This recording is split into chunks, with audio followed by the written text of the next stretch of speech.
Right now, we have former Ohio Governor and MSNBC political analyst John Kasich and former Assistant to the Secretary of Defense for Public Affairs, Chris Marr. Gentlemen, good to have you both here. So, Governor, after that disastrous White House meeting, you posted a comment on social media that has gotten more than 1 million views, and you wrote, "Today's Oval Office meeting with Volodymyr Zelensky was shameful.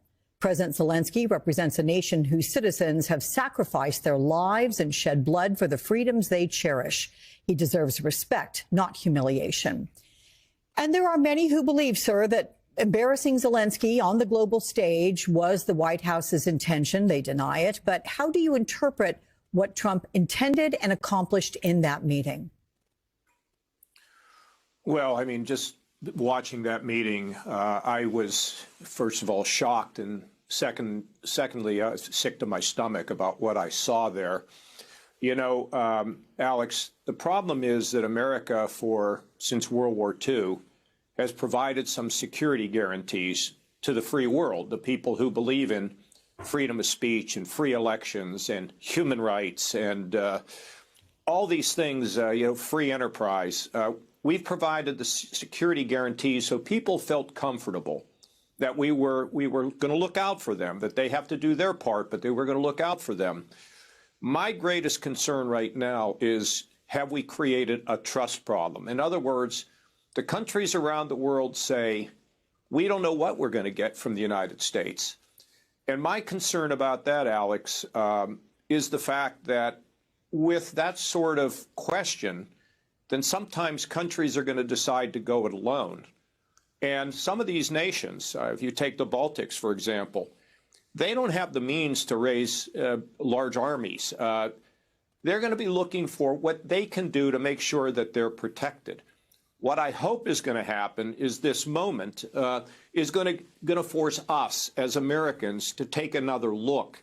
Because once you open the genie from the bottle, where does this go? And America's role has been crucial in the world in keeping the peace since World War II. And, of course, we were there to dramatically help win that war. It wasn't for us, I don't think it would have been won. So the fact is, countries have come to depend on us, and it's because we share the same ethic. We have the Western ethic that believes in freedom. And I get very concerned that this trust, and it's hard to rebuild trust. That's my concern. I don't think it's over yet, but we've got to be very careful that we don't head down this road and let everybody sort of fend for themselves. And you add to that, Alex, these trade wars that are being talked about now that creates more problems, more inflation, more conflict.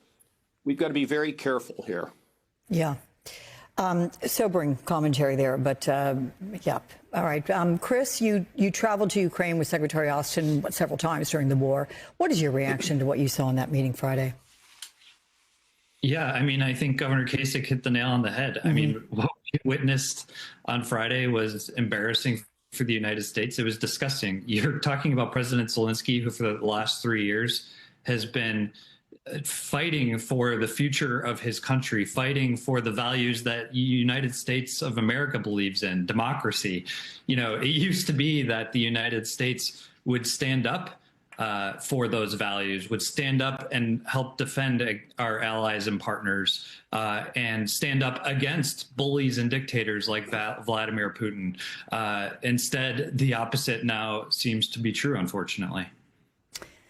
So one of the things, Governor, that Zelensky tried to get through to Trump is that this isn't just about Ukraine, but it's about standing up to an autocrat, fighting for the same freedoms that generations of Americans have fought and died for. And yet today, the Kremlin praised the U.S. for what it has characterized as changing its foreign policy to align with Moscow. What is your response to that? It's just not conceivable to me. I served on the Armed Services Committee. Most people kind of remember me from the Budget Committee, but I was on the Armed Services Committee in Washington for 18 years. And there was one thing that was consistent, whether you're Republican, Democrat, whether you argued about kind of the military activities that needed to take place, the weapons we needed to buy, but there was always one fundamental agreement, that the Russians were our enemy. And they asked Ronald Reagan when he was running for president, how do you feel about the Soviet Union? He said, we win, they lose. I mean, the idea that we are changing this is very concerning to me. Europe, interestingly enough, they now view this as an existential threat. Now, should they have bellied up to the bar years earlier and carried more of the burden? Absolutely. But now I think what they're saying, and I hope they'll follow through on this, is that now is the time for them to jointly come together. Because remember, they live close to the bear. We live on the other side of the ocean. That's one of the things that Zelensky was trying to say. But you know what? The ocean didn't save us from 9/11. The ocean isn't going to save us from certain threats if we're not on top of things, cyber threats.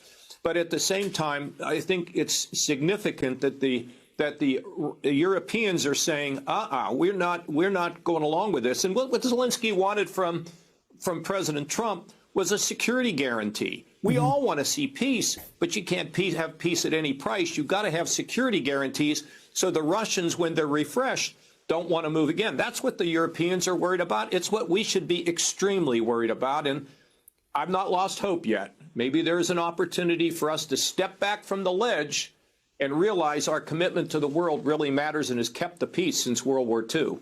Those children, those Ukrainian children in those air raid shelters, experiencing bombings, frightened out of their minds. Are they ever going to have a life? How are they going to recover from this? We talk about PTSD. Think about the children there. Think about the women and the men who have given up their lives for freedom. That's all they're doing. They're fighting against an authoritarian dictator. And we're going to be saying that Zelensky overreacted. He's the leader of a country that's paying in blood and death for their people to maintain their freedom. Knock it off, politicians. Come on. It's as clear as anything we can see. And come on, senators, speak up. Do your job. Speaking of politicians, can you give me just very quickly in 15 seconds your sentiments around your fellow Ohioan, our Vice President, J.D. Vance? Well, I think what happened in the Oval Office is something that we're going to think about forever, and it's unfortunate. And as you know, I don't like to get into personal attacks, and I won't. I have never done it, and I'm not going to do it. I mean, I have an opinion, but people can form their own here. I'm not trying to dodge anything, but I don't want to operate in a time where I just don't want to attack people personally. I question their judgment. I question where they are. That's okay. But I don't want to get into any sort of name calling. It's not who I am, by the way. Okay. Well, while some Republicans are defending President Trump's actions, my next guest is apologizing to the world. Jasmine Crockett is a Democratic congressman from Texas and sits on the House Oversight and Judiciary Committees. And I'm awfully glad to have you here because I read what you said, apologizing to the world. And I want to go deeper into it because you said, I'm sorry that the bright light America used to be is dimming. Why did that whole interaction seem to be so distant for you, for what the U.S. stands for? Besides the fact that we're talking about an ally, we're talking about Ukraine, a country that was invaded. First, it started off with trying to change the facts. We don't live in a world of alternative facts, trying to change the reality of who invaded who. After we kept saying that Trump was nothing but Putin's puppet, we kept saying that he was palling around with Putin. We've said it all kinds of ways. But this comes at the heels of the UN voting with Russia. This also then is an opportunity for Trump to show that, no, America knows who our friends are, and we're going to stand with those friends. And unfortunately, he decided that he wanted to talk about his clothes. Now, maybe this is because Trump never wanted to go serve his country. And right now, the only service that he's giving to us is driving our country apart. But I'm sorry, when you're at war, you're not worried about your outfit. That is what we call a privilege, number one. Number two, to say, oh, what can you afford? Well, if he was walking around in the fanciest suits, I'm sure that they would accuse him of taking our dollars and spending it on his wardrobe and being more concerned about that. Listen, this is a no-win situation when you're walking in with someone who has decided that he is going to align himself with a dictating thug.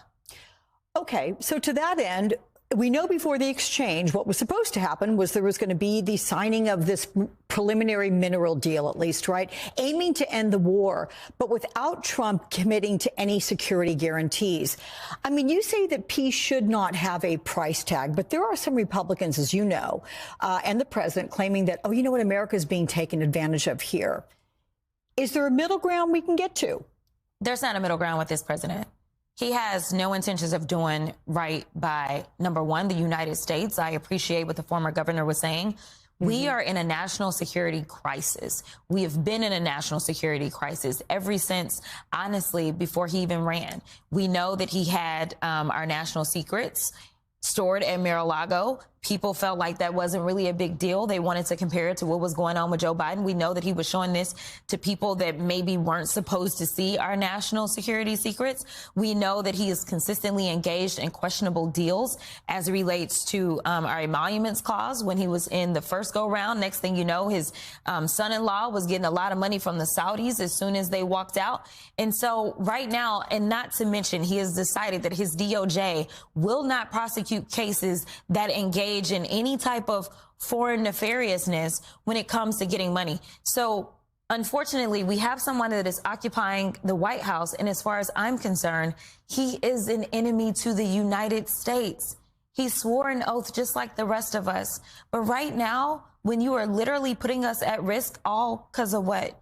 Because you want to convince your followers that you should be a dictator too, that you should never leave the White House, because you don't believe that elections should take place. I don't really understand what is going on, and I don't know what it's going to take to get people to wake up.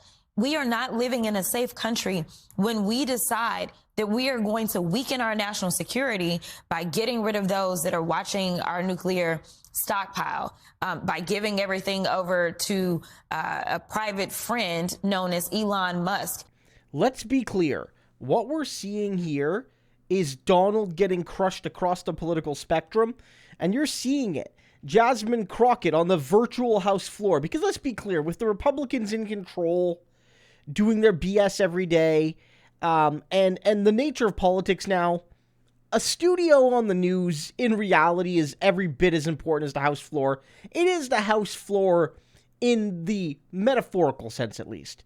And so what you're seeing is him getting crushed on these emergency meetings. A lot of these were not scheduled interviews, right? Often the politicians will have scheduled interviews where they come in, they talk about 2 or 3 things from the previous week.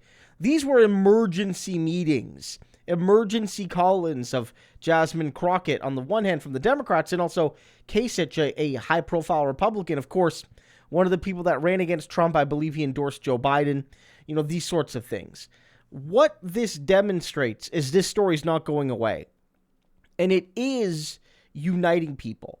Like with his early cuts, it's waking people up, because a lot of people, again, the fear was people were going to go back to sleep after the people were just going to be despondent for the next 4 years. But Donald's insanity has awoken humanity.